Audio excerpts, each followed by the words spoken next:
So, ayan guys, maglilinis muna tayo ng bahay ng ating amo.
Mga amo ko nakatingala kasi nagtataka sila nung ginagawa ng katulong nila.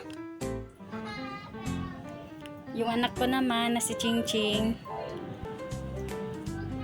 curious sa ingay sa labas.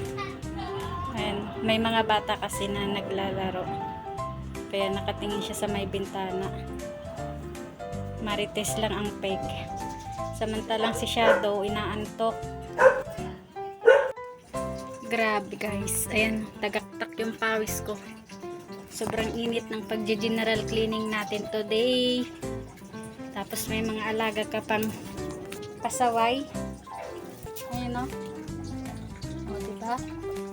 Mag-general cleaning ka, may nakikisabay pang mga pasaway.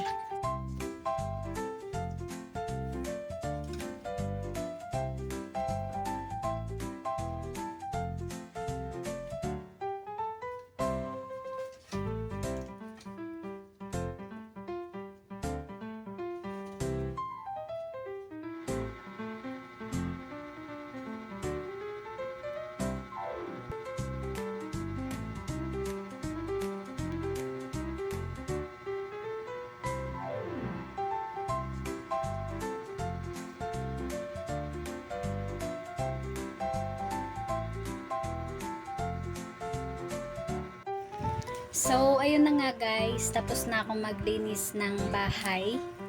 Ito si Putim, oh, pumesta na naman. Binalik ko sa dating ayos yung katre namin.